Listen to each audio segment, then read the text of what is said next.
లేవంటే అడిగిన క్వాలిటీ లేదు కావాలి కొంచెం.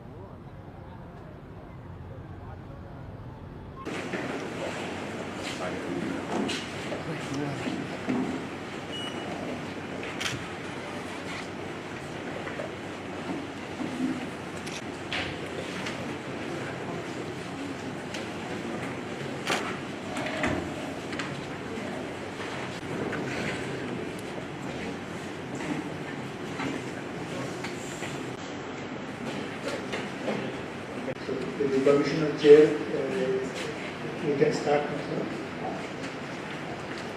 So we have to start with the visionary leadership of Honorable Prime Minister. The people of Kadapa, the mineral-rich belt of Andhra Pradesh, situated in the heart of Rayalaseema, would be suitable for Code C-type aircraft. The Griha 5-star rated is 264 crores will be equipped with modern a single runway suitable for Code C-type aircraft. The Griha 5-star rated new terminal building is inspired from the state's rich architectural heritage, and its facade will replicate the style of Gandikota Fort.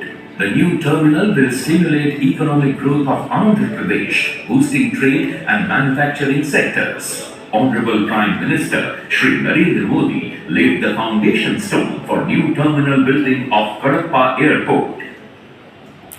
we have given additional land for the extension of the runway.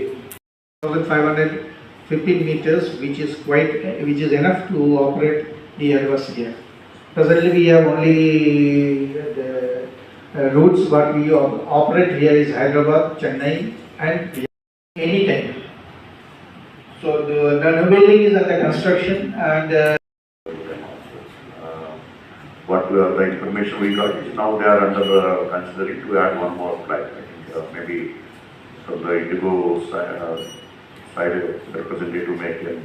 If you have any such information, please. So head office is working on it. So I think it's costing almost 14,000, 15,000. So it's good that there is a demand. And the only thing is the airline has to operate one more flight. And the connectivity to Bangalore. So there is also a popular demand from the people. And if you are connected to the Bangalore, again, there are a lot of international passengers are traveling from Bangalore by road. Okay. Again, and if you have another flight in the evening, especially connecting to the Middle East, so I think there will be a great demand for that also. Right now, all the international passengers, because they have to carry a lot of luggage with them, so they are going by road, either to Hyderabad or Bangalore by road. So small, so it is very small. So depending on the demand, we can have one additional also. Foundation stone వేయడం పనులు కూడా బాగా చకచకా జరుగుతూ ఉన్నాయి. వచ్చే మార్చి April కల్లా by all means ఇది పూర్తయి ప్రజలకు కూడా అందుబాటులోకి వస్తుంది. న్యూ టర్మినల్ అందుబాటులోకి వస్తే ఈ స్నాక్స్కి సంబంధించి ఫుడ్ ఫెసిలిటీకి సంబంధించి ఈ రెస్ట్ రూమ్స్ కూడా ఇవన్నీ కొంచెం మోర్ అధునాతనంగా మోర్ లేటెస్ట్గా ఉండే కార్యక్రమం జరుగుతుంది. కడప ఎయిర్పోర్ట్కి సంబంధించి ఎయిర్పోర్ట్ అడ్వైజరీ కమిటీ సమావేశము జరిగింది. ఈ సమావేశంలో ముఖ్యంగా ఈ కొత్త టెర్మినల్ బిల్డింగ్ గురించి అయితేనేమి, త్వరలో ఓపెన్ చేయబోయే కొత్త టెర్మినల్ బిల్డింగ్ గురించి, అదేవిధంగా గత ఎయిర్పోర్ట్ అడ్వైజరీ కమిటీ మీటింగ్లో అంటే ప్రీవియస్ గవర్నమెంట్లో ఉన్నప్పుడు ఏం నిర్ణయాలు తీసుకున్నాం, ఆ నిర్ణయాలు ఎంతవరకు అమలైనాయి, ఇటువంటివన్నీ కూడా చర్చించడం జరిగింది. ముఖ్యంగా కడప ఎయిర్పోర్ట్ గురించి నిజంగా లాస్ట్ 5 ఏళ్ల గురించి ఒకసారి ప్రస్తావించాల్సి వస్తే, జగన్మోహన్ రెడ్డి గారి హయాంలో కడప ఎయిర్పోర్ట్ అనేది ఎన్నో అడుగులు ముందుకేసింది. ముఖ్యంగా మనకు నైట్ ల్యాండింగ్ ఫెసిలిటీ లేదు కడప ఎయిర్పోర్ట్లో. అటువంటిది ఫారెస్ట్ ఏరియాలో ఈ లైట్స్ ఇన్స్టలేషన్ కోసం అయితేనేమి, ఫారెస్ట్ డిపార్ట్మెంట్తో పర్స్యూ చేయించి, మళ్ళీ గవర్నమెంట్ ఆఫ్ ఇండియాలో ఫారెస్ట్ డిపార్ట్మెంట్తో పర్స్యూ చేయించి మనకు దానికి సంబంధించిన పర్మిషన్స్ రావడం జరిగింది. ఇవాళ కడప ఎయిర్పోర్ట్లో నైట్ ల్యాండింగ్ ఫెసిలిటీ కూడా ఉంది, అంటే ఆల్ వెదర్ ఆపరేషన్స్ ఉన్నాయి. అదేవిధంగా రన్వే ఎక్స్పాన్షన్ కూడా పెండింగ్ ఉండింది గతంలో. అది కూడా జగనన్న సీఎంగా ఉన్నప్పుడు దాదాపు 70 ఎకరాల భూమిని అక్వైర్ చేయడం జరిగింది. 75 కోట్ల రూపాయలు వెచ్చించి 70 ఎకరాల భూమి అక్వైర్ చేయడం జరిగింది రాష్ట్ర ప్రభుత్వ నిధులతో. చేసిన తర్వాత రన్వే ఎక్స్పాన్షన్ కూడా కంప్లీట్ చేసాం. ప్రీవియస్ గవర్నమెంట్లోనే రన్వే ఎక్స్పాన్షన్ కూడా కంప్లీట్ చేసి ఎయిర్ బస్ A320 కూడా ల్యాండ్ అయ్యే ఫెసిలిటీ ఇవాళ కడపలో ఉంది. అదేవిధంగా న్యూ టెర్మినల్ బిల్డింగ్ కావాలని చెప్పి కూడా గతంలో అనేక సందర్భాల్లో మరి రిప్రజెంట్ చేసినాము. Airport authority of India chairman అయితేనేమి, ఏవియేషన్ మంత్రిని అయితేనేమి, సెక్రటరీ గారిని అయితేనేమి అనేక సందర్భాల్లో రిప్రజెంట్ చేయడం వలన మరి గత ప్రభుత్వంలోనే టెర్మినల్ బిల్డింగ్ మంజూరు కావడము, ఎన్నికల ముందే అది భూమి పూజ కూడా జరగడము, ఇవాళ దాదాపు కంప్లీషన్ స్టేజ్కి వచ్చింది. ఇంకొక 4-5 మాసాల్లో న్యూ టెర్మినల్ బిల్డింగ్ కూడా కంప్లీట్ అయ్యి కడప ప్రజలకు, జిల్లా ప్రజలకు అందుబాటులోకి రాబోతూ ఉంది. దాదాపు 260 కోట్ల రూపాయలతో న్యూ టెర్మినల్ బిల్డింగ్ కంప్లీట్ చేసుకొని వచ్చే 5-6 మాసాల్లో ప్రజలకు మరి అందుబాటులో రాబోతూ ఉంది. దాదాపు ఇప్పుడున్న చిన్న టెర్మినల్ బిల్డింగ్ కంటే 16-17 రెట్ల పెద్ద మోర్ కెపాసిటీ ఉన్న, మోర్ స్పేస్ ఉన్న న్యూ టెర్మినల్ బిల్డింగ్ రాబోతూ ఉంది. ఈ కొత్త బిల్డింగ్ వచ్చిన తర్వాత ఈ కన్వేయర్ బెల్ట్స్ ఇవన్నీ ఉంటాయి కాబట్టి పెద్ద ఫ్లైట్స్ కూడా, అంటే A320 వంటి ఫ్లైట్స్ కూడా కడప ఎయిర్పోర్ట్లో ల్యాండ్ అయ్యేదానికి ఇప్పటికే రన్వే ఎలాగూ ఉంది కాబట్టి, పెద్ద రన్వే ఎలాగూ ఉంది కాబట్టి పెద్ద ఫ్లైట్స్ కూడా ల్యాండ్ అయ్యే పరిస్థితి మనకు ఉందనే విషయాన్ని తెలియజేస్తూ ఉన్నాము.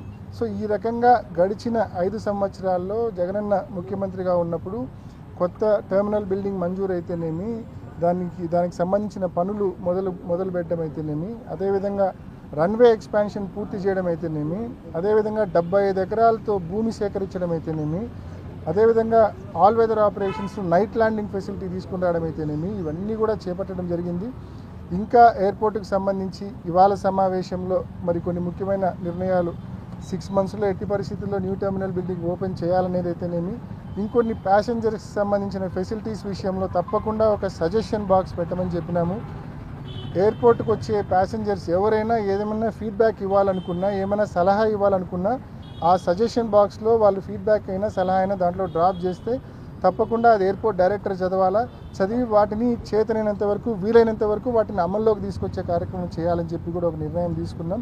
సో తప్పకుండా మరి ప్రజలందరూ కూడా దీనికి కోఆపరేట్ చేయమని చెప్పి, అదేవిధంగా న్యూ రూట్స్ కూడా, కొత్త రూట్స్ ఇప్పుడు హైదరాబాదు, విజయవాడ అండ్ చెన్నై 3 రూట్స్ ఉన్నాయి.